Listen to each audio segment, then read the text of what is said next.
Good morning students, welcome to BIMP YouTube channel. BBA and DCA का आपका subject है principles और fundamentals of management. उसमें हम अपना नेक्स्ट टॉपिक आज जो कर रहे हैं वो है हमारा importance of management. Last lecture में हमने सिग्निफिकेंस किया था इसका और इसके प्रीवियस लेक्चर्स में हम मैनेजमेंट के बारे में बहुत कुछ पढ़ चुके हैं। आज हम इसके बारे में स्टडी करेंगे इंपॉर्टेंस ऑफ मैनेजमेंट की। मैनेजमेंट की इंपॉर्टेंस क्या है किसी ऑर्गेनाइजेशन में।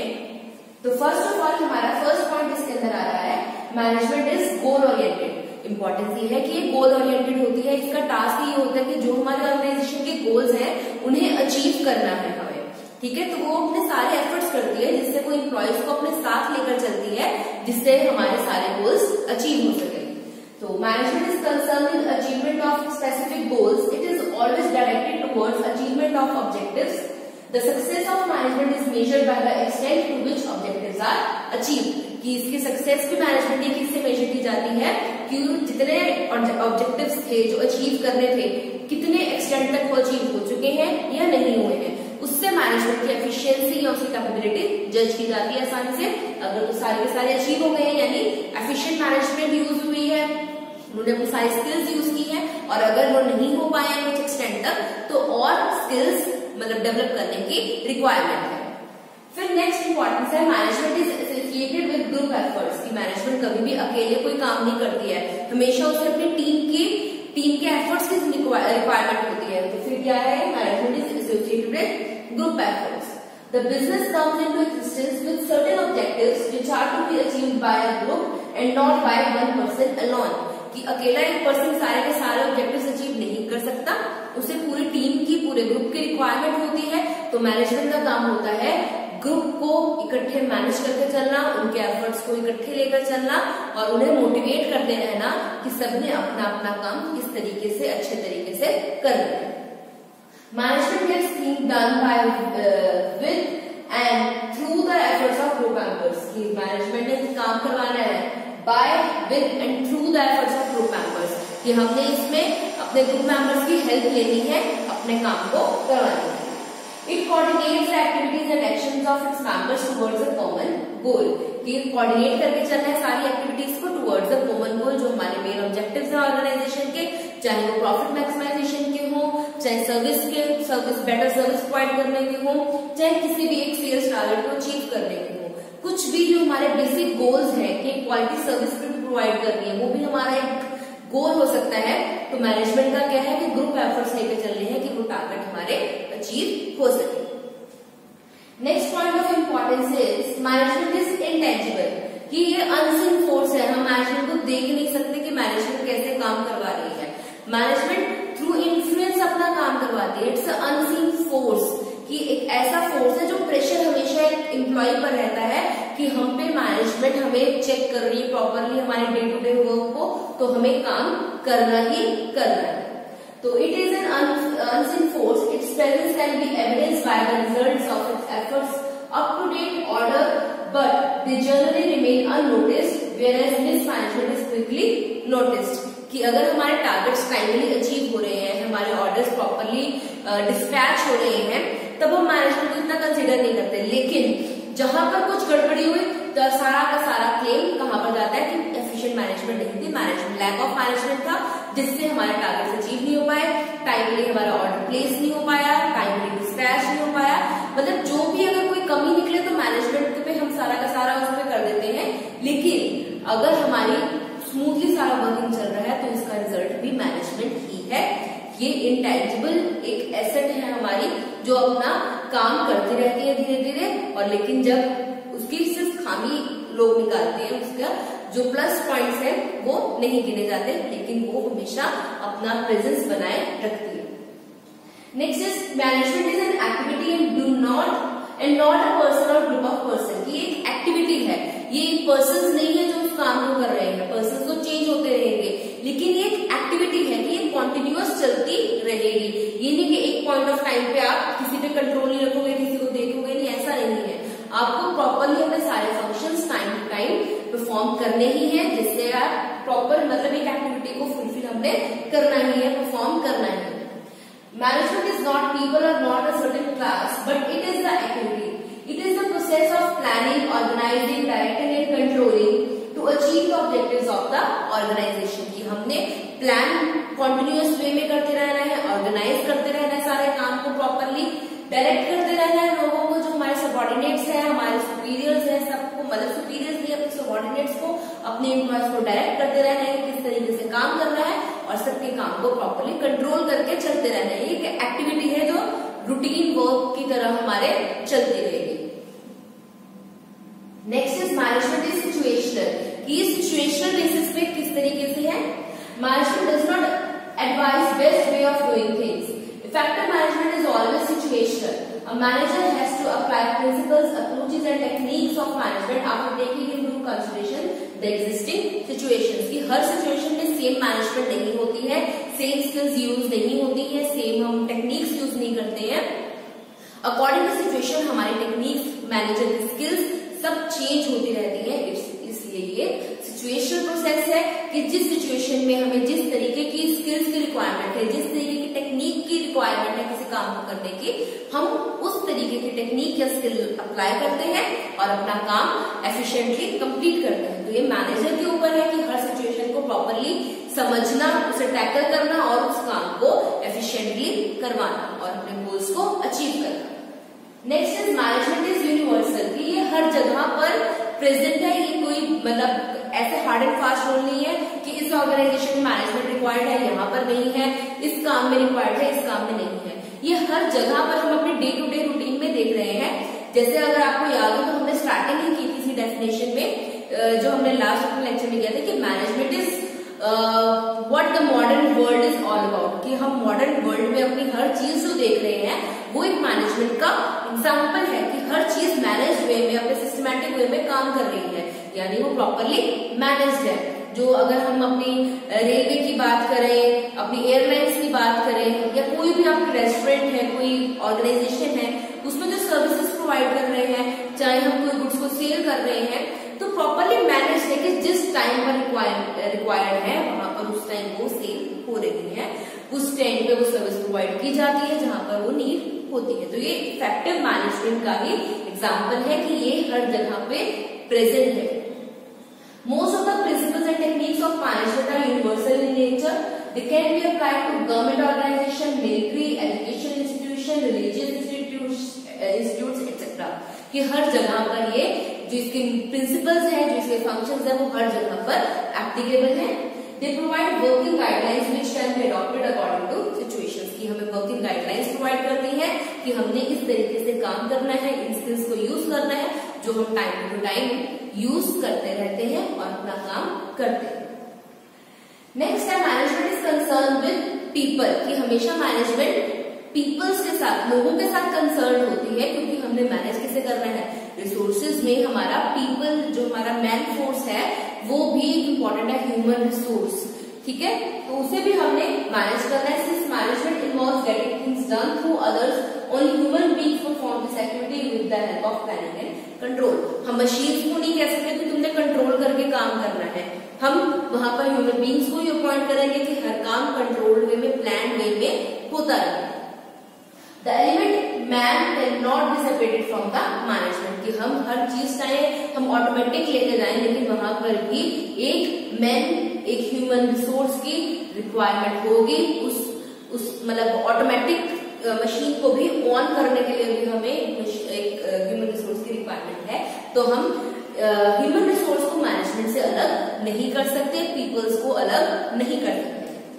Next is management is the combination of art, science and profession, कि अगर हम मैनेजमेंट की बात करें, हम डिटेल में भी डिस्कस करेंगे कि explain management as a science, as a art and as a profession, क्योंकि ये एग्जाम मतलब क्वेश्चन एग्जाम में आ जाता है मोस्टली कि explain management as an art, अकेला भी आ सकता है और कॉम्बिनेशन भी आ सकता है कि how management can be art, science and profession as well, कि तो आपको प्रॉपरली एक बार हम प्रॉपर डिटेल में करेंगे अपने नेक्स्ट सेक्शन में। तो यहाँ पे हमारा इंपॉर्टेंस क्या है कि कॉम्बिनेशन है आर्ट का भी, साइंस का भी और प्रोफेशन का भी। आर्ट इसलिए क्योंकि हम अपने स्किल्स यूज करते हैं, साइंस इसलिए क्योंकि हम यहाँ पे सिस्टमैटिक वे में काम करते हैं, जैसे टेक्निक्स होती हैं वो अप्लाई करते हैं, और प्रोफेशन इसलिए क्योंकि हम एक प्रोफेशनल बॉडी के अंदर पूरी प्रोफेशनलिज्म को फॉलो करते हुए काम करते हैं।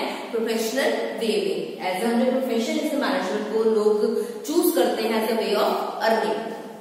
तो management make use of science as well as art. It is science because it collects knowledge with the methods and data analysis and measures it and decision is taken with the help of experiment. कि हम इसमें experiment करते रहते हैं, हम हमेशा traditional way नहीं follow करते हैं, हम न्यू टेक्निक्स यूज करते हैं, एक्सपेरिमेंट करते रहते हैं, न्यू मेथड्स अप्लाई करते रहते हैं, इसलिए एक साइंस है। It is a systematic body of knowledge.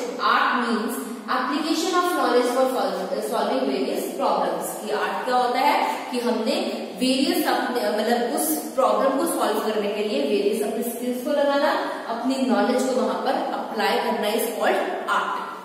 In modern time, there is a separation of ownership and management, so professional experts are appointed. कि हमारे जो ओनरशिप और मैनेजमेंट मॉडर्न एज में अलग ही होती है। जो ऑनर्स होते हैं वो प्रॉपरली मैनेज मतलब आज कल जो मॉडर्न डेज है तो मैनेजमेंट अलग है, ओनरशिप अलग है। तो उसमें क्या है, हम प्रोफेशनल्स को अपॉइंट करते हैं जो सारे काम को मैनेज करते हैं, मैनेजर्स को अपॉइंट करते हैं हम। तो इसलिए it's a way of earning, तो ये हमारा एज ए प्रोफेशन भी काउंट होता है मैनेजमेंट। फिर हमारा नेक्स्ट टॉपिक जो आज हम करेंगे वो है फंक्शंस ऑफ मैनेजमेंट। हम अपने प्रीवियस लेक्चर्स में भी पढ़ते आ रहे हैं कि फंक्शंस ऑफ मैनेजमेंट क्या होते हैं। ये हमारा बेसिक कॉन्सेप्ट है जिसके ऊपर सारा मैनेजमेंट रन करता है। मैनेजमेंट ने ये मेन बेसिक हमारे फंक्शंस परफॉर्म करने होते हैं जो वो कंटिन्यूअस वे में करते रहते हैं। किसी भी लेवल की मैनेजमेंट हो, चाहे टॉप, चाहे बॉटम, चाहे हमारे लोअर लेवल की मैनेजमेंट हो, ये फंक्शन सभी को परफॉर्म कर रहे हैं हर ऑर्गेनाइजेशन में, क्योंकि एक यूनिवर्सल है जैसे हमने अभी पहले पढ़ा। तो मेन हमारे फंक्शन में फर्स्ट हमारा आ रहा है प्लानिंग। हमने प्लान करना है कि हमने क्या करना है, कब करना है, क्यों करना है। कि हमने अपने क्वेश्चंस के आंसर फाइंड करने हैं, what, why, how can we can do this. तो it includes forecasting, formation of objectives, policies, programmes, producers and budget. कि हमने सब कुछ फोरकास्ट करना है। प्लानिंग कभी भी आज के लिए नहीं, हमेशा फ्यूचर के लिए की जाती है कि फ्यूचर में क्या होगा और हमने उस सिचुएशन को कैसे हैंडल करना है, उस सब चीजों की प्लानिंग होती है। तो हम उसके लिए ऑब्जेक्टिव्स फॉर्मेट करते हैं, पॉलिसीज बनाते हैं, प्रोग्राम्स बनाते हैं, मतलब बजट प्रॉपरली बनाते हैं। तो ये सब प्लानिंग का ही एक पार्ट है। It is a function of determining the methods और path of obtaining their objectives. It determines in advance what should be done, why should be done, when, where, how should be done. ये सारे questions के हम advance में ही answer find out करके रखते हैं कि where we have to do the work, how we have to do it work, when, why, what work we have to do. इन सारे क्वेश्चंस के आंसर हम पहले ही एडवांस में सर्च करते हैं जो हमने फ्यूचर में परफॉर्म करते हैं। This is done not only for organization as a whole but also for every division, section and department. Planning is thinking before doing. कि अगर सिंपल एक वन सेंटेंस में हमें प्लानिंग को एक्सप्लेन कर रहे हैं तो planning is thinking before doing. कि हमें काम करने से पहले उसे सोचना पड़ेगा कि हमें क्या करना है। अगर आपने हिंदी में एक सुना होगा, एक हमारी इडियम है कि थिंक बिफोर यू स्पीक, तो इसी तरीके से है थिंक बिफोर यू डू। कि अगर मैं बोलने से पहले भी सोचना पड़ रहा है तो हमें करने से पहले तो सोचना ही पड़ेगा कि हम करना क्या चाह रहे हैं। Next is organising. Next function of हमारा मैनेजमेंट इज ऑर्गेनाइजिंग। कि हमने हर काम को प्रॉपरली ऑर्गेनाइज वे में ऑर्गेनाइजेशन में करके चलना है ताकि हमें बाद में कोई डिस्टर्बेंस क्रिएट ना हो सके। It includes departmentation, delegation of authority, fixing of responsibility and establishing of relationship। कि हमने रिलेशनशिप को पहले एस्टैब्लिश कर लेना है, अथॉरिटी को डेलीगेशन प्रॉपरली हो जाएगी, डिपार्टमेंटेशन हो जाएगा, फिक्सिंग ऑफ रिस्पॉन्सिबिलिटी की किसकी क्या रिस्पॉन्सिबिलिटी है सब पहले से ही हम ऑर्गेनाइज वे में लेकर चलते हैं। पहले ही सबको पता होता है कि हमने क्या काम करना है। It is a function of providing everything useful to the business organization. There are certain resources which are mobilized, that is man, machine, material, money, but still there are certain limitations on these resources. ये सब mobilize है। Mobilize means एक जगह से दूसरी जगह पर हम इन्हें ट्रांसफर कर सकते हैं, चाहे मैन है, मटेरियल है, मशीनरी है या फिर मनी है हमारी। लेकिन इसकी भी कुछ लिमिट्स हैं, कुछ बाउंड्रीज सेट है जिसके बियॉन्ड ये नहीं जा सकते हैं। इसलिए उस बाउंड्री के विदिन ही हमें इन्हें किस तरीके से ऑर्गेनाइज करना है ये सब भी पहले से ही डिसाइड होना जरूरी है और ये मैनेजमेंट का एक टास्क है इन सबको ऑर्गेनाइज वे में परफॉर्म करना। A manager has to design and develop a structure of various relation. This structure results from identification and grouping work, delegation of authority and responsibility and establishing relationship. कि manager का काम होता है ये सारे task को perform करना। Next function of management is staffing. Staffing को अगर हम वन लाइन में एक्सप्लेन करना चाहें तो staffing is appointing right person at right place at right job and right time. कि हमने राइट प्लेस पर राइट पर्सन को अपॉइंट करना है राइट टाइम पर। ओके, तो it includes man power, planning, recruitment, selection, placement and training. ये सब चीजें हैं इसमें इन्वॉल्व होती है स्टाफिंग में। People are basically responsible for the progress of the organisation. Right man should be employed for right job. It also involves training of personnel and proper remuneration. कि हम जो रेमुनरेशन दे रहे हैं वो भी प्रॉपर होनी चाहिए, ट्रेनिंग टाइम टू टाइम देनी चाहिए उन्हें ताकि वो अपने जो काम है उसमें स्किल्ड हो सके, अपने काम को अच्छी तरीके से परफॉर्म कर सके। Next function of management is directing. It includes decision making, supervising, guidance etcetera. कि हम डिसीजंस भी ले रहे हैं, गाइड भी कर रहे हैं लोगों को और सुपरवाइज भी कर रहे हैं कि कौन किस तरीके से काम कर रहा है। डायरेक्टिंग मीन्स काम करवाना, हमें we have to give orders to our employees and our subordinates to get the work done. It reflects providing dynamic relationship leadership. When the manager performs this function, he issues orders and instructions to supervisors. It also implies the creation of a favorable work environment, motivation, managing managers, managing workers and managing work environment। जो हमारी definition थी जो हमने starting में की थी Henry Fayol की कि मैनेजर व्हाट इज मैनेजमेंट।